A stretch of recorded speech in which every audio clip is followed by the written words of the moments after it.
శ్రీమం జ్యేష్టరాజం బ్రహ్మణాం స్పతిభిస్సీదసాదనం సదాశివసమారంభాం శంకరాచార్యమ్యమాం అస్మదాచార్యపర్యంతాం వందే పరాం నారాయణం సంస్కృత్య నరం చైవ నరోత్తమం దేవీం సరస్వతీం వ్యాసం తతో జయముదీరయేత్.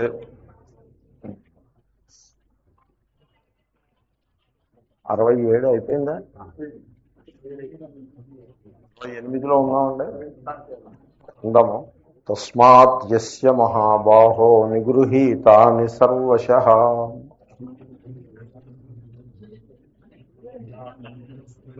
ఇంద్రియాణీంద్రియార్థేభ్యస్తస్య ప్రజ్ఞా ప్రతిష్ఠిత.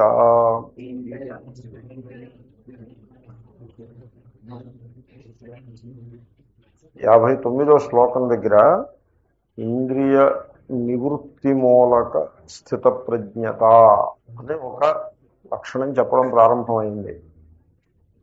స్థితప్రజ్ఞుడు ఎవడంటే, ఎవడైతే ఆ ఆనందం కోసం, సుఖానుభూతి కోసం బాహ్య విషయములపై ఆధారపడడో వాడు స్థితప్రజ్ఞుడు. మనం జీవితంలో ఎలా ఉంటామంటే, ఇన్నర్ కంఫర్ట్ అంటే లోపల ఒక మానసికమైన సుఖశాంతులు మనకు కావాలి. అయితే ఈ మానసిక సుఖశాంతుల కోసము మనము బాహ్య విషయములపై ఆధారపడతాం.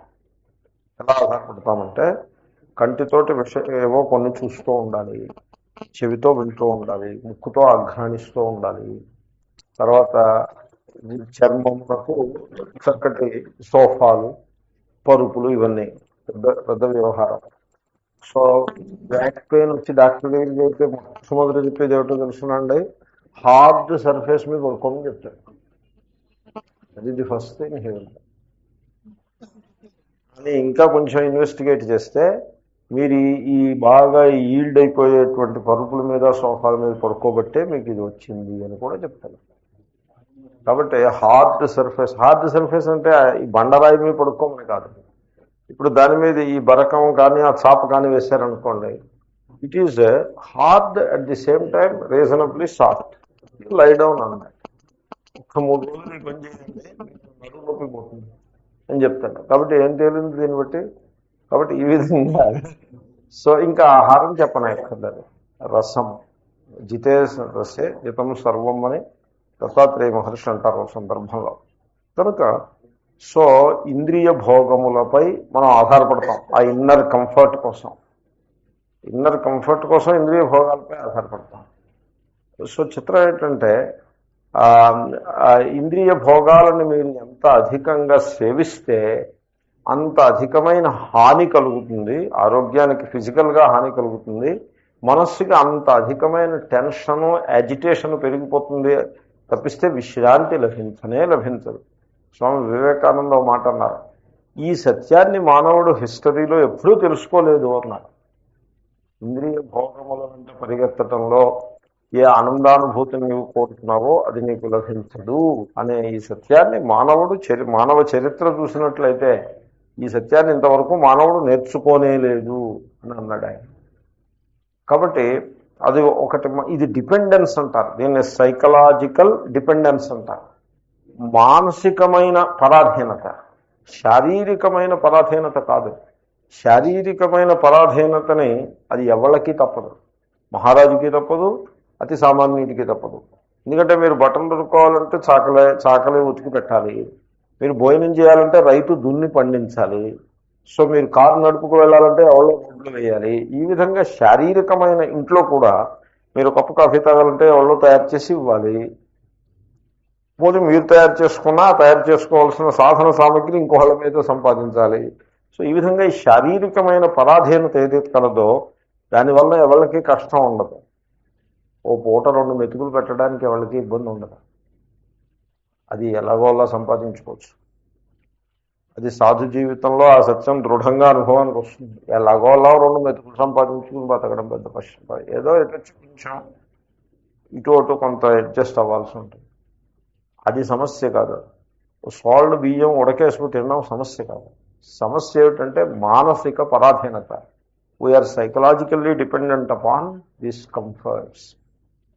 ఇంకైతే ఎలక్ట్రిసిటీ ఉందనుకోండి, మనం ఎలక్ట్రిసిటీ మీద సైకలాజికల్గా డిపెండ్ అయి ఉంటాం.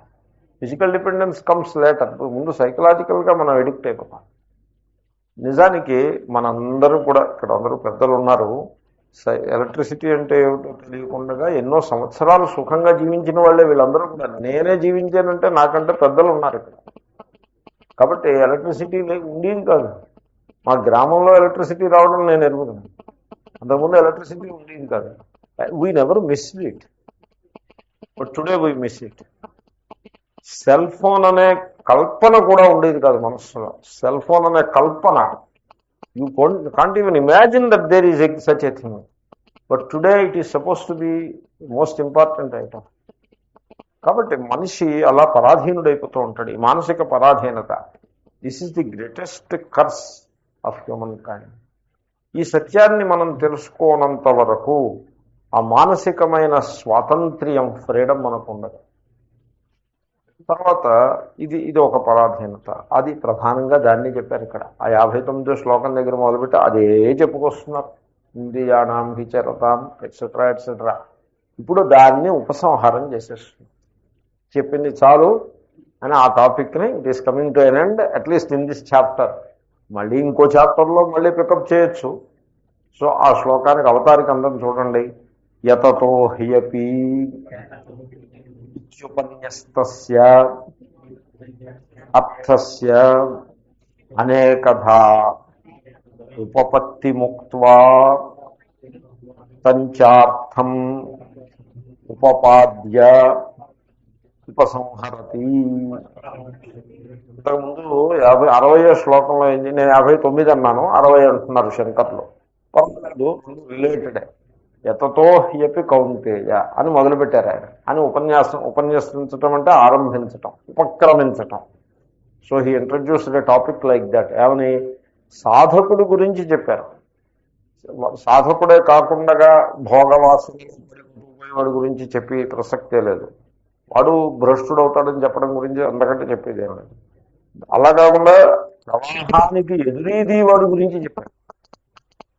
జీవితంలో ప్రవాహానికి ఎదురీదుగా అనేది వీటి చేయగలుగుతుంది, దాన్నే వాడే సాధకుడు అంటారు. కాబట్టి ఆ సాధకుడు ప్రయత్నం చేస్తాడు, ఇంద్రియములపై విజయాన్ని సాధించడానికి ప్రయత్నం చేస్తాడు. Makes an effort, sincere effort చేస్తాడు. ఎంత సిన్సియర్ ఎఫర్ట్ చేసినా జారిపోతూ ఉంటాడు.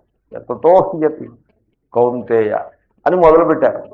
మొదలుపెట్టి అంటే ఇంద్రియ భోగముల యందుండే ఆసక్తి అంత తీవ్రమైనది, మనకంత తేలికగా దానిపై విజయం లభించదు అని అనేక రకాలుగా ఆ టాపిక్ని బాగా యుక్తియుక్తంగా నిరూపించారు. అనేకధా ఉపపత్తి ముక్త్వా, ఆ వాక్యానికి సపోర్టింగ్గా ఏ విధంగా ఇంద్రియాలు మనిషిని కృంగతీసేస్తాయి, ఎట్సెట్రా ఎట్సెట్రా ఎట్సెట్రా. ప్రసాద బుద్ధి ఇంద్రియాలను వశం చేసుకుంటే ఎలా వస్తుంది అని పాజిటివ్గానే చెప్పారు.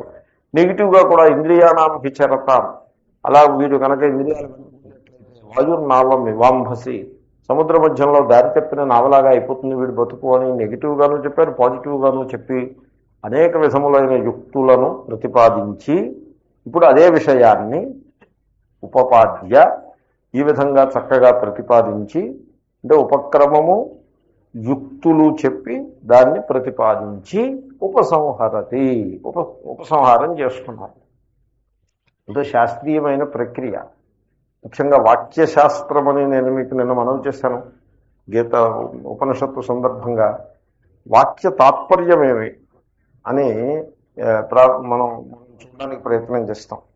వాక్యం అంటే ఒక్క వాక్యం కాదు, అక్కడ అనేక వాక్యాలు ఉంటాయి. నిజానికి మీరు చాంద్రోగ్యం 6వ అధ్యాయం చూసినట్లయితే 16 ఖండాలు ఉన్నాయి. 16 ఖండాల్లో ఎన్నో వాక్యాలు ఉన్నాయి. ఇన్ని వాక్యాలకి కలిపి ఒకటే తాత్పర్యం ఉంటుంది, ఇన్ని రకాల తాత్పర్యాలు ఉండవు. ఏమిటా తాత్పర్యం అంటే తత్వమసి అని మనం చూసాం. ఆ తాత్పర్యము ఎలా నిర్ధారింపబడుతుంది, how to arrive at it అంటే ఉపక్రమము ఉపసంహారము చూడాలి. ముందు ఉపక్రమంలో టాపిక్ని ప్రతిజ్ఞ చేస్తారు. ఒక ఏన జ్ఞాతేన సర్వం అవిజ్ఞాతం విజ్ఞాతం భవతి అని ఒక ప్రతిజ్ఞ చేస్తారు. ప్రతిజ్ఞ చేసి తత్వమసి అని నువ్వు తెలుసుకుంటే నీకు సర్వము విజ్ఞాతమవుతుంది. నేను ఆ ప్రతిజ్ఞని నిరూపిస్తాను. సో ఆ విధంగా ఉపక్రమము అంటే introduction, one end of the topic. ఉపసంహారము అంటే conclusion, another end of the topic. ఈ మధ్యలో ఇంకేముంటాయి? యుక్తులు ఉంటాయి. అదే జరిగింది ఇక్కడ కూడా. ఉపన్యస్తస్యార్థస్య ఉపసంహరతి, ఉపక్రమమైన ఉపసంహారం. మధ్యలో ఏమున్నాయి? అనేకధా ఉపపత్తి ముక్త్వ, అనేక రకములైన ఉపపత్తి అంటే యుక్తి అని అర్థం. ఉపపత్తి యుక్తి, యుక్తి అంటే లాజిక్, రీజనింగ్ చెప్పారు. ఇవి మధ్యలో ఉంటాయి. సో మీరు ఉపక్రమం చేసి యుక్తుల్ని చెప్పి ఉపసంహారం చేస్తే క్లీన్గా ఉంటుంది టాపిక్, చాలా క్లీన్గా ఉంటుంది. చెప్పదలుచుకున్న విషయం ఏమిటో స్పష్టంగా తెలుస్తుంది. సో అలాగే ఉంటుంది శాస్త్రం. సో వాక్య తాత్పర్యాన్ని ఆ విధంగా నిర్ధారణ చేస్తారు ఉపక్రమ ఉపసంహారాలు అని. ఇలాగా నిజానికి వీటికి తాత్పర్య లింగములు అని అంటారు. లింగములు అంటే పాయింటర్స్. ఈ సెక్షన్కి తాత్పర్యం ఇది. తాత్పర్యము అంటే the ultimate truth that is desire to be conveyed, అది తాత్పర్యం. ఈ సెక్షన్కి తాత్పర్యం ఇది అని ఎలా చెప్తారు మీరు, అని ఎలా నిర్ధారిస్తారు అంటే, ఎందుకంటే చాలా చాలా విషయాలు చెప్తారు, తాత్పర్యం ఒక్కటే ఉంటుంది. ఆ తాత్పర్యాన్ని ఎలా నిగ్గుదేలుస్తారు అంటే ఉపక్రమోపసంహారవు. ఉపక్రమం పాయింటర్, చూసుకుంటాం ఉపక్రమాన్ని, ఉపసంహారం చూస్తాం. ఉపక్రమోపసంహారవు. తర్వాత అర్థవాదోపపత్తి చ అని వస్తుంది. షడ్విధం తాత్పర్యలింగం అని. ఉపపత్తి అంటే యుక్తులు ఉంటాయి మధ్యలో. అర్థవాదం అంటే దానిని స్తుతిస్తూ ఏవో కథలు చెప్తారు. ఫలానా వాడు ఈ మార్గాన్ని అనుసరించి బాగుపడ్డాడు అని కథ చెప్తారు, అది అర్థవాదం. తర్వాత అపూర్వత, ఉపక్రమోపసంహారం, అపూర్వత ఫలం. ఇంకొకటి ఉంది మధ్యలో, అభ్యాసో పూర్వత ఫలం. అభ్యాస, ఆ తాత్పర్యం ఏమిటి అని మీరు తెలుసుకోవాలనుకుంటే ఏ ఐటమ్ రిపీట్ అవుతుందో చూసుకోవాలి. తత్వమసి రిపీట్ అవుతుంది కాబట్టి అది తాత్పర్యం అని తెలిసిపోతుంది. అభ్యాస. అపూర్వత, అది ఇంత మరో విధంగా తెలియని ఒక రహస్యాన్ని చెప్పాలి. తత్వమసి మీకు తెలుసా? తెలియదు. కాబట్టి అది అపూర్వత అనే లక్షణం దాంట్లో ఉండాలి. ఫలం ఉండాలి. ఎందుకు మాకు ఇప్పుడు స్వర్గంలో కాకులు తెల్లగా ఉంటాయి అని చెప్పారు అనుకోండి, ఎందుకు దానివల్ల నాలెడ్జ్ మంచిదే, ఇలాంటి నాలెడ్జ్ చెప్తూ ఉంటారు. విన అబ్బా ఎంత విద్వాంసులండి ఆయన, ఎన్ని గొప్ప సంగతులు తెలుసు ఆయనకి. స్వర్గంలో కాకులు తెల్లగా ఉంటాయని తెలుసు ఆయనకి. మీకు తెలుసా సంగతి? అబ్బాయి మాకు తెలియదు. చూడండి ఆయన ఎంత. దీన్ని కాకదంత పరీక్ష అంటారు సంస్కృతంలో. కాకదంత పరీక్ష అని అంటారు. కాకి పళ్ళు ఎన్ని ఉంటాయి అని వీడు పరీక్షలు. ఏదో కాకి పళ్ళు ఉంటాయో లేదో నాకైతే తెలియదు. ఉండే ఉంటాయి ఏదో రకంగా, దాన్ని ఒటుకులు లెక్క పెట్టడం. వాడు అలా ఇలాంటివేమో వరదలు చేసేది అనుకోండి, వాడికి పిహెచ్డీ ఇస్తారు బోటనీలో. బోటనీలో పిహెచ్డీ ఒకటి. ఎనీవే, నేను అప్పుడప్పుడు అనుకుంటాను, ఈ లాంగ్వేజ్, ఇండియన్ లాంగ్వేజ్ సాఫ్ట్వేర్ ఉంది చూడండి, ఐఎస్ఎం, దీంట్లో ఎన్ని లొసుగులు ఉన్నాయో నాకు తెలుసు. అయినో, ఎందుకంటే నేను ఇంగ్లీష్తో వర్క్ చేస్తూ ఉంటాను. మైక్రోసాఫ్ట్ వర్డ్ మీద ఇంగ్లీష్తో వర్క్ చేస్తూ ఉంటాను. చేస్తూ ఈ సాఫ్ట్వేర్కి వచ్చేప్పటికి నాకు తేడా తెలిసిపోతుంది. నేను తెల్లారులేస్తే నాకు అదే కనుక నాకు తేడా తెలుస్తుంది. నన్ను వాళ్ళు వచ్చి కన్సల్ట్ చేస్తే మీరు ఇంప్రూవ్మెంట్లు చేయాలరా బాబు అని చెప్పాలని అనిపిస్తుంది.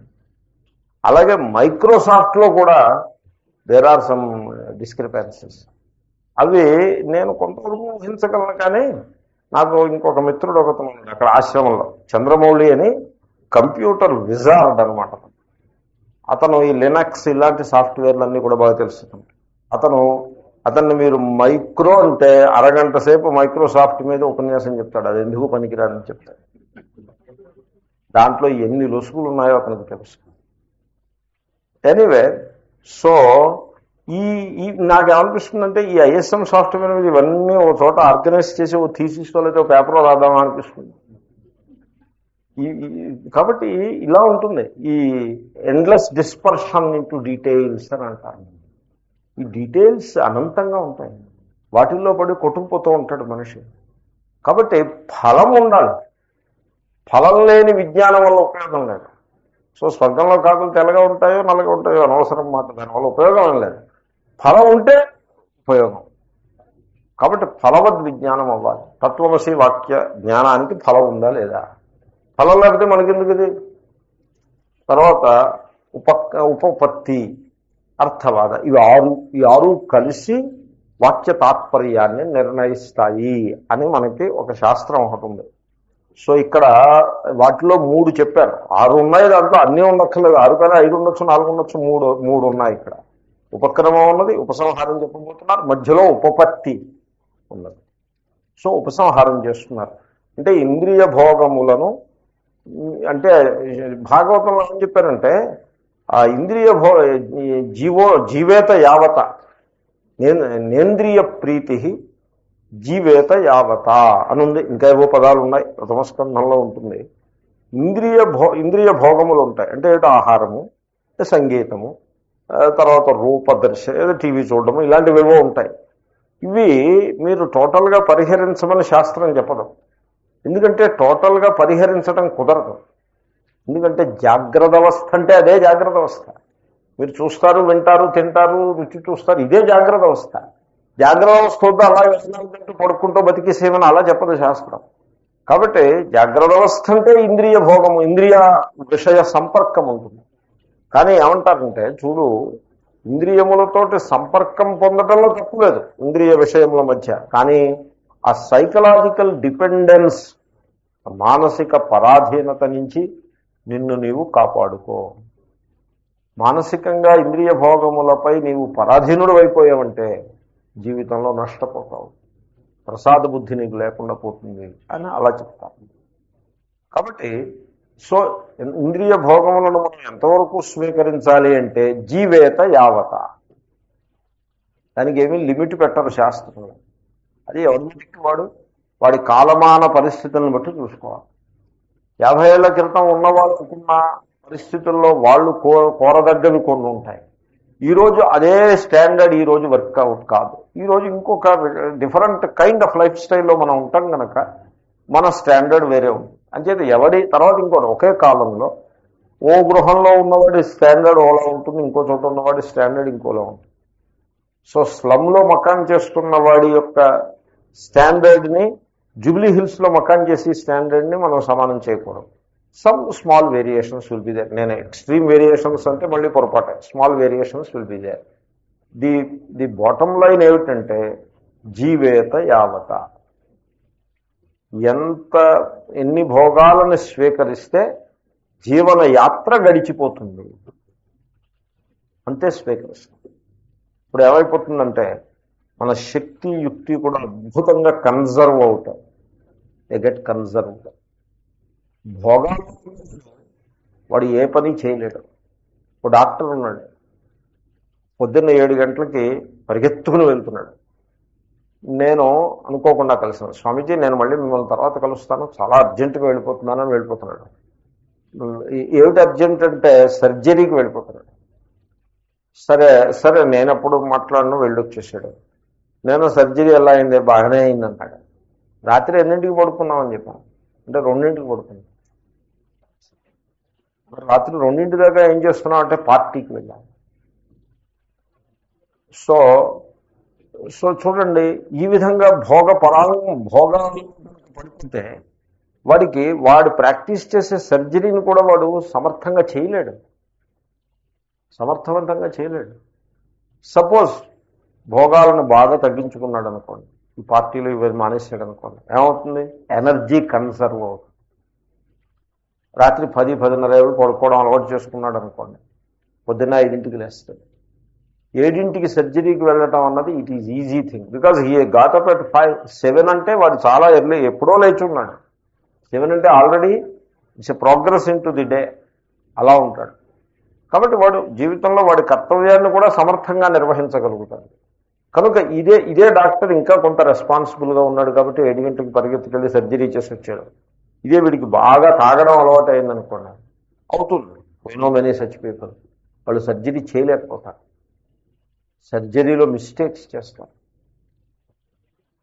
వాళ్ళు ఏమంటారంటే యు కవర్ మీ ఏదో డిటెక్టివ్ స్టోరీస్లో లాగాను వీడు సర్జరీ చేసుకుంటే కవర్ మీ అని ఇంకో డాక్టర్ని పెట్టుకుంటాడు, ఎందుకంటే హీజ్ నాట్ షూర్. తర్వాత ఒక డాక్టర్ ఉన్నారు, ఆయనకి ఆల్కహాల్ అలవాటైతే ఇంట్లో వాళ్ళందరూ బలవంతంగా ఆయన చేత సర్జరీ మాన్పించేశారు. ఎందుకంటే సర్జరీలో మిస్టేక్ కనుక చేసాడంటే, అమెరికాలో మిస్టేక్ కనుక చేసాడంటే, ఒక్క కేసు తగులుకుందంటే వీడు 25 ఏళ్లలో సంపాదించినంత తుడిచిపెట్టుకుంటుంది. సో ఇంద్రియ భోగములు చాలా డేంజర్ అవి. వాటి వల్ల ఆత్మజ్ఞానం, మోక్షం అవన్నీ అలాంటి పెట్టండి. మీరు నిజ జీవితంలో మీ ప్రొఫెషన్ కూడా మీరు సరిగ్గా చేయలేకపోతారు. తర్వాత ఇంట్లో భార్య పిల్లలకి దూరం అయిపోతారు. ఇంద్రియ భోగాల్లో ఉన్నవాడు దూరం అయిపోతాడు, ఎందుకంటే వాళ్ళు తట్టుకోలేరు మీరు. సో ఈ విధంగా ఇంద్రియ భోగములలో వాడికున్న శక్తి యుక్తి అన్నీ కూడా ఖర్చు అయిపోతాయి. జీవితము అది వాయుర్నావం వివాంభసే అని శ్రీకృష్ణుడు చెప్పిన దృష్టాంతం. What a vision it is. దారి తెలియకుండా సముద్రం మధ్యలో చిక్కుకున్న నావలాగా అయిపోతుంది. బట్ ఏం చేయాలో వాడికి అర్థం కాదు. అన్నీ ఉంటాయి, డబ్బు ఉంటుంది, దశకం ఉంటుంది, పిల్లలు ఉంటారు, అన్నీ ఉంటారు, జీవితంలో సారం ఉండదు, అలా అయిపోతుంది. దీనికి భిన్నంగా ఇంద్రియ భోగాలని స్వీకరించటంలో మీరు ఒక మోడరేషన్ అంటారు. దానికే ధర్మము అని కూడా పేరు. మోడరేషన్ అంటే ఏమిటి? మితంగా. అంచేతనే మన వాళ్ళు మితంగా ఉండాలి ఏదైనా అంటారు, పరిమితంగా. సో ఆహారం కానీ విహారం కానీ పరిమితంగా ఉండాలి. యుక్తాహార విహారస్య ఉన్నట్లయితే యూ డోంట్ మిస్ ఎనీథింగ్. భోగాలను మీరేం మిస్ కాదు, కానీ మీ ఎనర్జీ, మీ మానసిక శక్తి కన్సర్వ్ అవుతాయి. అవి కన్సర్వ్ అయితే మీరు గొప్ప గొప్ప ఘనకార్యాలను చేయగలుగుతారు. నేను అంటూ ఉంటా, ఒక పుస్తకం it is equal to A building అని నేను అంటూ ఉంటాను. ఒక బిల్డింగ్ కట్టేవాడు ఆ కట్టడంలో వాడు ఎంత శక్తి యుక్తి వాడాడో నాకు తెలుసు. ఈ works on it for an year and makes a building. చెప్తాడు కూడా, ఈ బిల్డింగ్ నేను కట్టానండి ఏం చెప్తాను.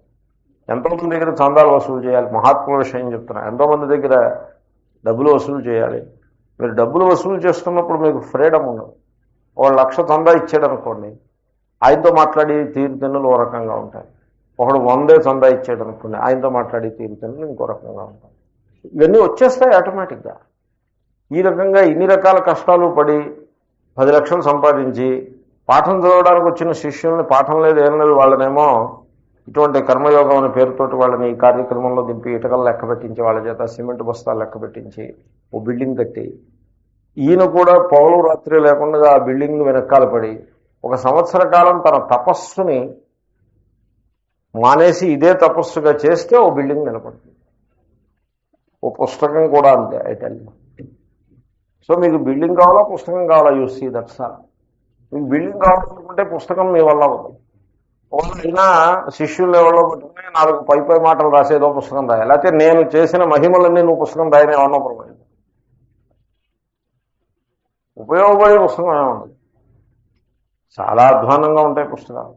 ఎనీవే, కాబట్టి సో ఇంద్రియ శక్తులను మనం కన్సర్వ్ చేసుకోవాలి.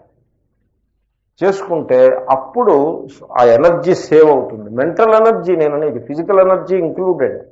అది సేవ్ అయితే మీకు ఉన్నతమైన దిశలో పయనం ఆరంభం అవుతుంది, ఆ వికాసం ఆరంభం అని ఉపసంహారం చేస్తున్నారు ఆయన. సో తస్మాత్ యస్య మహాబాహో, హే మహాబాహో అని సంబోధన. దాంట్లో సంబోధనలో కూడా యథార్థం ఉన్నది. నువ్వు మహాబలశాలి అవ్వచ్చు, బాహ్యమునందుండే వ్యక్తులపై విజయాన్ని సాధించవచ్చు యుద్ధం చేసి, కానీ అది ముఖ్యం కాదు. నీ ఇంద్రియములనే శత్రువులు కాకుండా వాటిపై విజయాన్ని సాధించగలవా అనే ఒక సిగ్నిఫికెన్స్. హే మహాబాహో యస్య ఇంద్రియాణి సర్వశః నిగృహీతాని. ఎవరికైతే ఇంద్రియములు అన్ని విధములుగా, సర్వశః అంటే అన్ని వైపుల నుండి నిగ్రహించబడి కంట్రోల్లో పెట్టబడతాయో, వేటి నుంచి నిగ్రహిస్తారు? నిగ్రహించడం అంటే వెనుకకు మరల్చటం. ఇంద్రియములను వెనుకకు మరల్చి, ఎక్కడి నుండి? ఇంద్రియార్థేభ్య, ఇంద్రియముల యొక్క విషయముల నుండి. అంటే కంటిని రూపము నుండి, చెవిని శబ్దము నుండి, అలా వెనుకకు మరల్చి ఇంద్రియాని ఇంద్రియార్థేభ్య. అలా ఎవడైతే ఉంటాడో తస్య ప్రజ్ఞా ప్రతిష్ఠిత, వాడి ప్రజ్ఞ మాత్రమే స్థిరముగా నిలిచి ఉంటుంది. వాడి ప్రజ్ఞ అంటే వాడి బుద్ధిశక్తి, ఆ విజ్ఞాన శక్తి, ఇట్స్ ఎ పవర్. ఆ పవర్ వేస్ట్ అయిపోకుండా స్థిరంగా నిలిచి ఆత్మస్వరూప నిష్టమై వాడి స్వరూపాన్ని వాడికి ఆ అందుబాటులోకి వచ్చేట్లాగా చేస్తుంది. వాడు కృతార్థుడవుతాడు అని అభిప్రాయం. భాష్యం ఉందాము. ఇంద్రియాణం ప్రవృత్తౌ దోష ఉపపాదితః యస్మాత్ తస్మాత్. తస్మాత్ అంటే అందువలన. అందువలన అంటే ఎందువలన? ఈ సర్వనామాలకు అర్థం రాస్తారు. కాబట్టి. కాబట్టి అంటే ఏమిటి? What you mean by that? You have to specify. అంటే ఆ వెనక గడిచిన దాన్ని బట్టి చెప్పాలి. మీకు బృహోపనిషత్తు నేను రాసే పుస్తకంలో సర్వనామాలన్నిటికీ అర్థం ఉంటుంది. సర్వనామాలకు అన్నిటికీ అర్థం.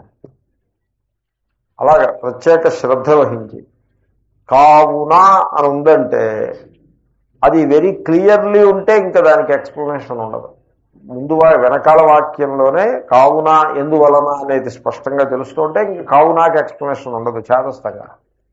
బట్ వెనకాల వాక్యాల్లో ఈ కావున అనేదాని అర్థం నిగూఢంగా ఉన్నది, కొంత దాంట్లో కలిసిపోయింది, గమ్ముని బయటికి తీసుకోవడం కష్టంగా ఉంది అంటే వెంటనే బ్రాకెట్ పెట్టి ఫలానా కారణంగా అని రాయడం. అంటే కావున దాని సర్వనామం, కావున తస్మాత్ సర్వనామం. ఆ సర్వనామానికి వ్యాఖ్యానం సహా అది అదేం రాసేయటం. సహాఖిల్య భావ అంటే ఆ జీవ ఆ అల్పత్వ భావన అని రాసేయటం. ఏమిటి ఆ ఎందుకు వచ్చింది? అల్పత్వ భావన అంటే సరిపడుతుంది కదా. ఆ ఏమిటి? ఆ ఏమిటి పైన ఉంది. సర్వనామాలని వివరించడం చాలా అవసరం. అంటే టీకలు ఉపన్యాసాలు వినాలో అక్కడ ఉన్నది ముఖ్యంగా చెప్పేదానికి మళ్ళీ వీడు ఉపన్యాసం కూడా ఎందుకు? కాబట్టి భాష్య రచన అంటే అలా ఉంటుంది. ఆయన తస్మాత్కి రాశారు చూడండి. తస్మాత్ అందువలన.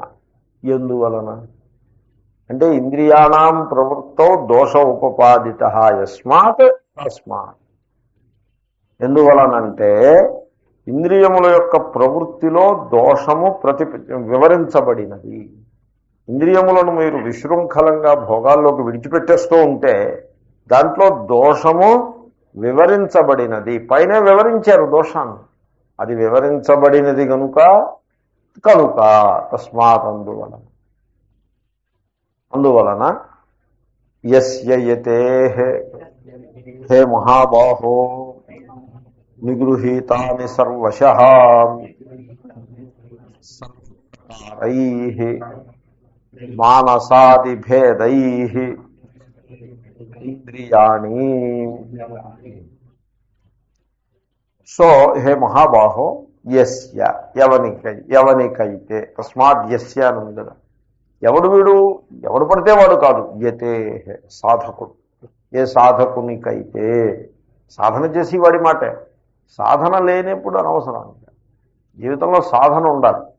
సాధన లేకుండా గాలివాటంగా జీవించే సందర్భంలో అది ఆ రకమైన ప్రవచనాలు కానీ శ్రవణం కానీ అదే వర్కౌట్ కాదు.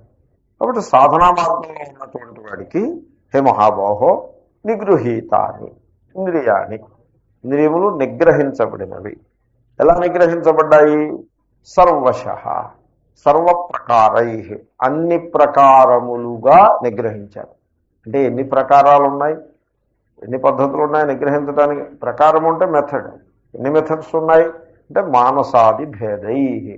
మీరు మనస్సుపై విజయాన్ని సాధిస్తే ఇంద్రియాలపై విజయం వాటంతటదే లభిస్తుంది. ఇప్పుడు మీరు శ్రవణం చేసినప్పుడు ఏమవుతుంది? ఇప్పుడు నేను శ్రవణం చేసేప్పుడు నేను డైటింగ్ గురించి దాని గురించి వివరంగా చెప్తా. ఎందుకు చెప్తానంటే it helps the person to win the battle at the level of the mind. మానసంగా మీరు విజయాన్ని సాధించగలిగితే, ఆ మైండ్ని ప్రాపర్గా ట్యూన్ చేసుకోగలిగితే, తర్వాత ఫిజికల్గా అంటే ఒక పదార్థాలు ఉన్నప్పుడు మంచి రుచిగా ఉంటాయి పదార్థాలు, వాటి మీద మీకు ప్రీతి ఉంటుంది. అయినా కూడా మీరు మైండ్ని కరెక్ట్గా ట్యూన్ చేసుకోగలిగితే, చేసుకున్న పరిస్థితిలో మీరు మితంగా స్వీకరించి వదిలేస్తారు. ఇప్పుడు తింటే గారెలు తినాలనేదో సామెత ఉంటుంది. సో గారెలు వడ్డించారనుకోండి, గారి అన్నది అది ఒకటే తినాలి, రెండు తినకూడదు. ఏం చేస్తారంటే గారెలు చేసి వడ కూడా చేస్తారు. రెండవ అవసరం ఇదేది ఒకటేగా, ఇదే కాదు ఎహి హై, దడ ఉంది. గారెలు చేస్తారు, ఒక 100 గారెలు చేసి దాంట్లో 50 గారెలు వడ కింద నిర్మాణం చేస్తారు. ఇవి సెపరేట్గా 2 ఐటమ్స్ అనిపిస్తుంది. కాబట్టి ఈచ్ ఐటమ్ ఒక్కటి తిన్నా అక్కడికి 2 అయ్యాయి. కాబట్టి you should not have 2 items with in the same thing. You should have only 1 item. మీరు వడ చేస్తారా గారె చేస్తారా, యూ సెటిల్ చేస్తే ఓకే వడ, హ్యావ్ 1. చాలా బాగుంటుంది తైరు వడ, చాలా బాగుంటుంది. Therefore have 1. You love it, therefore have 1. Pullareddy sweets, I love them, I have 1. అని ఆ రకంగా మనస్సు లెవెల్లో అది చూనై ఉన్నట్లయితే మిమ్మల్ని డిస్టర్బ్ చేయలేదు. ఊరికే నేను డైటింగ్ ఎగ్జాంపుల్ ఇస్తే ఈజీ అవుతున్నాను. కాబట్టి ఎక్కడికక్కడ మనస్సులో అంటే తద్వారా ఏమవుతుందంటే ఆ డిపెండెన్స్ పోతుంది. సైకలాజికల్గా we depend upon things. Eatables మీద కూడా వీడు సైకలాజికల్గా డిపెండ్ అవుతాడు. దానికి ఏవో జస్టిఫికేషన్ ఉంటుంది. మనకి నచ్చినప్పుడు తినకపోతే ఇంకెప్పుడు తింటామనో ఏదో ఉంటుంది, సమ్ కైండ్ ఆఫ్ జస్టిఫికేషన్. ఆ టైంకి 3 వడలు 4 వడలు లాగించడానికి సరిపడే జస్టిఫికేషన్ ఏదో వస్తుంది అలా. సో ఈ వడ ఉంది చూసారండి, ఇట్ ఈజ్ డిజాస్టర్. బికాస్ దాని నిండా ఆయిల్ ఉంటుంది. ఈ ఆయిల్ని ఎలాగ హ్యాండిల్ చేస్తారు మీరు?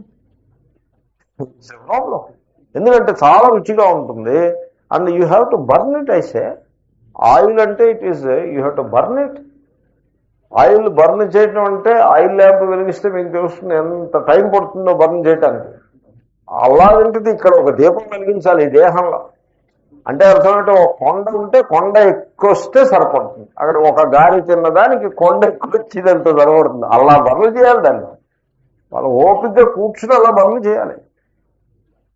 నేను ఎక్సర్సైజ్ చేస్తున్నా మెషిన్ మీద. అక్కడ చలికాలంలో మెషిన్ పక్కన నిమ్మడంగా నడుస్తుంది. అంత నిమ్మడంగా నడుస్తుంది. ఎంత ఏ అంకి మీద పెట్టి నడుస్తున్నావు అన్న, ఒకటి మీద నడవడా చిన్నపిల్లవాడా పెట్టింది మీరు. నేను 3.2 మీద ఉన్నాను, పెంచు. సో 3.2 10 నిమిషాలు అయ్యేప్పటికి అబ్బో 100 క్యాలరీలు అయింది. 100 క్యాలరీస్ అంటే ఏమిటనుకుంటున్నావు? ఒక వడ తింటే ఎంతో అంత. అయితే ఇప్పుడు ఎన్ని క్యాలరీలు చేయాలంటే 300 క్యాలరీస్ చేయాలి నువ్వు మినిమం. అబ్బో నా వల్ల కాదండి. 3 వడలు తింటావా? తింటా 3 ఇలా ఉంటుంది. కాబట్టి మైండ్ని ట్యూన్ చేసుకోవాలి. మానస తర్వాత ఇంద్రియం అంతటితో సరిపడదు. ఆ మానసాది భేద అంటున్నారు కదా, ఆది శబ్దం చేత ప్రాణాయామాలు, ప్రాణాయామం చేయటం. ప్రాణాయామం చేస్తే ఇంద్రియాల మీద మంచి విజయం లభిస్తుంది. తర్వాత తపస్సు ఇంకో ప్రకారం. తపస్సు అంటే ఏమిటో ఒక వ్రతం పెట్టుకోవటం. కార్తీక మాసం అంతా తెల్లవారుజామున లేచి చన్నీటి స్నానం చేస్తాను అని వ్రతం పెట్టుకోవటం. ఆ నెల రోజులు ఆ పని పూర్తి చేసేప్పటికి అమ్మ అంత కఠినమైన పని అది ఇంకేం లేదు. తెల్లవారుజాము లేవడం ఓ కఠినమైన విషయం, అందులో చలికాలంలో లేచి చన్నీటి స్నానం చేయాలి, అది మరీ కఠినమైన విషయం. ఆ పని పూర్తి చేసేప్పటికి ఆ విధంగా ఇంద్రియములపై విజయం లభిస్తుంది. సో మనస్సుకి ఒక బలం వస్తుంది. ఆ టైంలో లేచి చన్నీటి స్నానం చేసి వస్తే it looks like hell, but you go through it, you are a better off person. మీకు మనస్సుకు ఒక బలం వస్తుంది. వీటిల్లో మరి ఇలాంటి ప్రయోజనాలు ఉంటాయి. కాబట్టి ఆయన ఏమంటున్నారంటే ఇటువంటి ప్రకారములు అనేకం ఉన్నాయి. మనస్సు లెవెల్లో, ప్రాణాయామం లెవెల్లో, లేకపోతే ఫిజికల్ బాడీ లెవెల్లో మీరు రకరకాల పద్ధతులను అవలంబించి ఆ ఇంద్రియములను భోగములలో అధికంగా ప్రవర్తించకుండా మీరు కంట్రోల్లో పెట్టుకోండి. అలా ఎవడు పెట్టుకుంటాడో వేటి నుండి? ఇంద్రియార్థేభ్య శబ్దాదిభ్య ప్రజ్ఞా ప్రతిష్ఠిత. శబ్దము ఇంద్రియార్థములు అంటే శబ్ద స్పర్శ రూపరస గంధం. శబ్దం అంటే ఏమిటి? మనకి నచ్చిన శబ్దాలు వినటం. నేను కాలిఫోర్నియాలో ఒక యంగ్ లేడీని నేను ఎరుగుతున్నాను. ఆమె నా క్లాసులు చాలా ప్రేమగా అటెండ్ అయ్యింది, ఎంతో శ్రద్ధగా. వాళ్ళు అమెరికన్స్, వాళ్ళు అటెండ్ చేస్తారు, భార్యాభర్త కలిసి అటెండ్ చేస్తారు. అలాంటి వాళ్ళు ఎంతోమంది నాకు పరిచితులు ఉన్నారు. పేర్లు గుర్తుండవు కానీ ముఖాలు చూసి తెలిసిపోతుంది. ఎంత శ్రద్ధగా అటెండ్ చేస్తారంటే, అండ్ ఎంత సీరియస్గా స్టడీ చేస్తారంటే, భాష్యాలు అవి చదువుకుంటారు, మీరు ఆశ్చర్యపోతారు. ఇక్కడ మీకు భాష్యపాఠం చెప్తుంటే ఇదే లెవెల్లో అక్కడ చెప్తుంటే వాళ్ళు మీరు చదివినంత బాగా చదువుతారు, ఒకప్పుడు ఇంతకంటే కూడా బాగా చదువుతారు కొంతమంది, అంత సీరియస్గా చదువుతారు. లేకపోతే ఊరికే ఒళ్ళు హోనం చేసుకుని అస్తమానం వెళ్తూ ఉండడం ఎందుకండి? ఏముంది అక్కడ అమెరికాలో? ఏం అట్రాక్షన్ ఉంది? No attraction. ఇదే అట్రాక్షన్, వాళ్ళకుండే శ్రద్ధ, వాళ్ళ ప్రేమ, అదే అట్రాక్షన్. ఎనీవే, సో ఒక అమ్మాయి, ఆమె ఒక వాళ్ళ ఫ్రెండ్ని కూడా తీసుకుంది, బాయ్ ఫ్రెండ్. ఇది ఒక పిచ్చి ఉంటుంది అక్కడ. So she wrote him. This boyfriend idea is not a good idea, but then they have it, what to do? So she should marry him. What do you mean by boyfriend? You go and get married. That is the best way to do. Anyway, she brought the boyfriend. అయిపోయింది. ఈ boy friend కూడా Gita class. ఇదే స్థితప్రజ్ఞ లక్షణాలే చెప్పాను. నాకు ఇదే ప్రారంభం. అక్కడ కాలిఫోర్నియాలో స్థితప్రజ్ఞ లక్షణం. సో అక్కడ సో చెప్పారు, అయిపోయింది. చాలా సీరియస్గా చెప్పారు, శ్రద్ధగా విన్నారు. ఇప్పుడు నాకు మై బాయ్ ఫ్రెండ్ అని పరిచయం చేసింది, మంచిది. నెక్స్ట్ ఇయర్ మళ్ళీ వెళ్ళా. మళ్ళీ కాలిఫోర్నియా వెళ్తే ఈ ఏడాది ఇంకా వెళ్ళట్లేదు కాలిఫోర్నియా, వాపస్. No California business. I'm what you call vexed with this California. I'm not interested in California anymore. Anyway, so మళ్ళీ నెక్స్ట్ ఇయర్ వెళ్ళా. వెళ్తే ఈ అమ్మాయి ఒక్కటి వచ్చింది. ఈసారి బాయ్ ఫ్రెండ్ రాలేదు. నేనేమో అడగలేదు, బాయ్ ఫ్రెండ్ నాకు గుర్తుంది కూడా, ఇదే గుర్తా. సో ఆమె చెప్పింది, in some context she told and somebody else was there, what happened to your boyfriend అని ఆయన అడగడమో ఏదో అయింది. ఇదే చెప్పింది, Swamiji I left him alone అని చెప్పింది. Okay, if that is the case then let it be so. Why అని నేను అడగలేదు, ఆమె చెప్పింది. ఎందుకని చెప్పిందంటే, that fellow he listens to music whole day అని చెప్పింది. శబ్దాదిభ్య వాడు రోజంతా మ్యూజిక్ వింటాడు. కెన్ యూ ఇమాజిన్ స్వామీజీ అంటే? I told I can imagine. I don't have any problem because I know many such guys. నాకు ఒకళ్ళుగా ఇద్దరు కాదు అని చెప్పింది. నేనన్నా అసలు ఎప్పుడు తీయడో బయటికి తీయటండి. ఎప్పుడైనా నాతో మాట్లాడడం కోసం నేను 10 మాటలు మాట్లాడితే ఆ లిప్ మూమెంట్ని బట్టి వాడు తీస్తాడు. వాడు ఆ తీసి నాతో వ్యవహరించేప్పుడు కూడా some reel goes on his mind అని చెప్పింది. Something place in his mind all the time అని చెప్పింది. ఏదో ప్లే చేస్తూ ఉంటుంది వాడి మైండ్లో, ఏదో ఈ పాటలు, ఈ పాప్ మ్యూజిక్లు, లేకపోతే రాక్ మ్యూజిక్లు, ఇలాంటివన్నీ. సో అని చెప్పింది. Therefore I cannot stand this music. So I told him, you want me or you want music? He chose music and therefore అని చెప్పింది ఆవిడ. శబ్దాదిభ్య. కాబట్టి మ్యూజిక్ మీద ఐ లవ్ మ్యూజిక్. నాకు కొన్ని మ్యూజిక్లు అంటే మహప్రీతి. నాకు చెవి కోసుకోను, ఐ లైక్ దమ్. అంతే, చెవి కోసేసుకునే స్థితి కాదు, I like them. So for example Hindustani అంటే ఐ ప్రిఫర్. కర్ణాటక మీద హిందుస్థానీ అంటే నాకు ఇష్టం ఎక్కువ. తర్వాత హిందుస్థానీ కూడా ఊరికే ద్రుపద ఘరానా మొదలుపెట్టి గంటన్నర ఇలాగ అంత ఓపికూడదు. ఏదో సమ్ మీరా భజన్, లేకపోతే some bhajan songs wear the essence of that రాగా ఈజ్ ఇంక్లూడెడ్. ఏదో బైజు బావరా అని ఇలాంటివి ఏవో ఉంటాయి. ఆ ఎస్సెన్స్ ఆఫ్ దట్ రాగా దాంట్లో వచ్చేస్తుంది. 3 minutesలో you will enjoy a wonderful song. 3 minutes or 4 minutes. Lata Mangeshkar మొదలైనటువంటి మంచి మంచి మధురమైన ధ్వని. I'm happy with it. When I get a chance I enjoy it. When I don't get a chance I don't even think of it. I think of it only when I have to give as an example.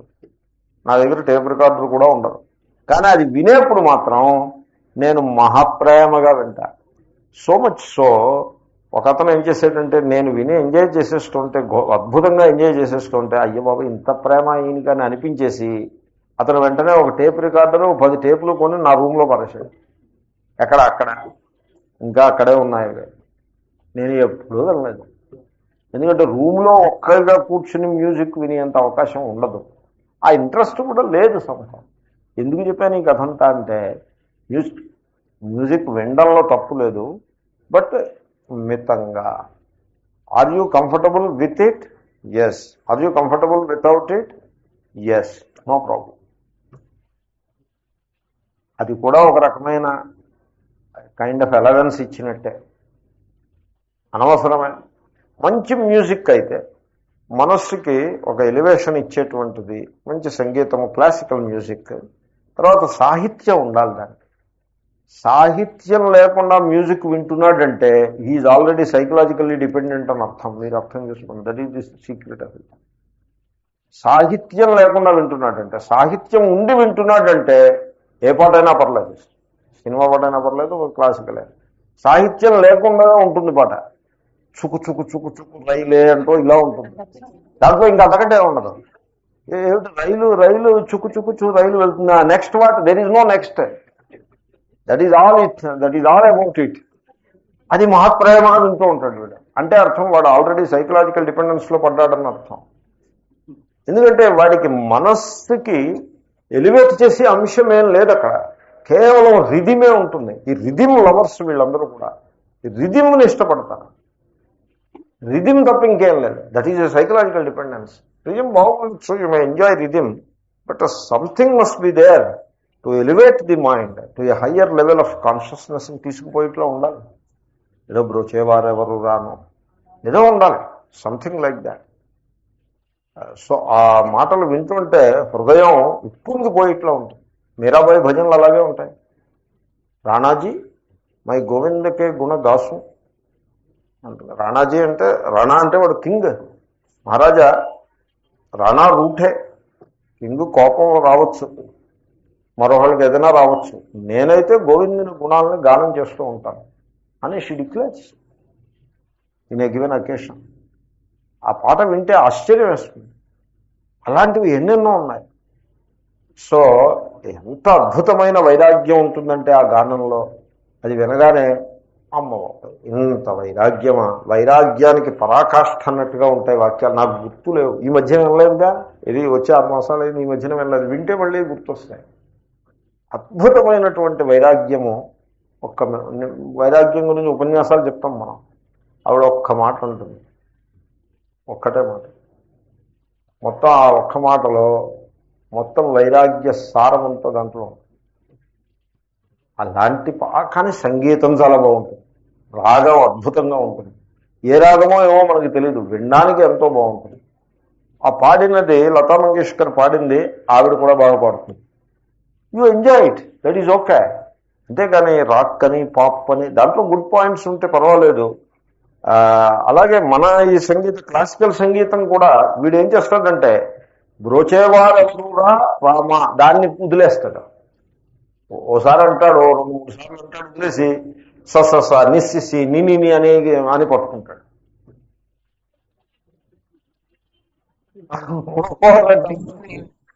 బ్రోచేవారు ఉంటుంది, మిగతా 30 నిమిషాలు సరిగ్గా ఇలాగే చెప్తూ ఉంటాడు.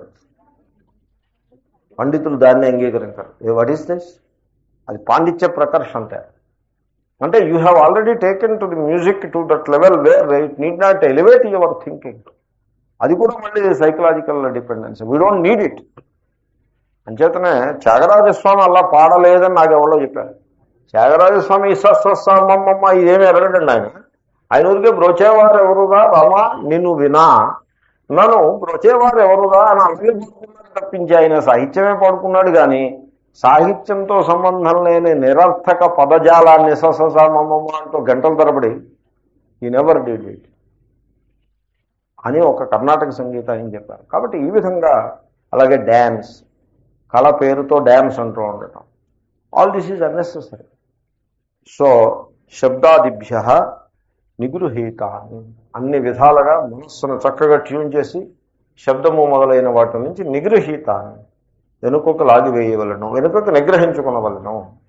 తస్య ప్రజ్ఞా ప్రతిష్ఠిత, అప్పుడు మీ ప్రజ్ఞ చెల్లా చెదరు కాకుండా ఉంది. అంతేనండి, మీ ప్రజ్ఞ చెల్లా చెదరు కాకుండా నిలదొక్కుంటుంది. ప్రతిష్ఠిత అంటే అర్థం అది. ఈ భోగాలను చూస్తే ప్రజ్ఞ చెల్లా చెదరైపోతుంది, విక్షేపము అని పేరు. చెల్లా చెదరైపోయిన ప్రజ్ఞ ఎందుకు పనికిరాదు. గొప్ప డాక్టర్ ఉంటాడు, గొప్ప సర్జన్, 10 ఏళ్ళు యూనివర్సిటీలో నానా అభూలేభ్య చెప్పి నేర్చుకున్నాడు, స్కిల్స్ అన్ని, విజ్ఞానం సంపాదించాడు. ఇప్పుడు పార్టీలకి తాగుడికి అలవాటు పడ్డాడు. వాడి ప్రజ్ఞ అంతా కూడా చెల్లా చెదరైపోతుంది. ఎందుకు పనికిరాడు వాడు? లేకపోతే ఎలక్షన్లో పోటీ చేసేటి ఈ డాక్టర్ వెళ్ళే ఇంక వాడు ఎందుకు మనకు వస్తాడండి? అబద్ధాలు చెప్పడం. కాబట్టి అలాగే ప్రజ్ఞని చెడగొట్టుకోకూడదు, ప్రజ్ఞని నిలదొక్కుకోవాలి, నిలబెట్టుకుని దాన్ని సన్మార్గంలో ఉత్తమ మార్గంలో పయనింపజేయాలి అని ఉపసంహారం. తర్వాత శ్లోకం. యా నిశా సర్వభూతానాం తస్యాం జాగర్తి సంయమీ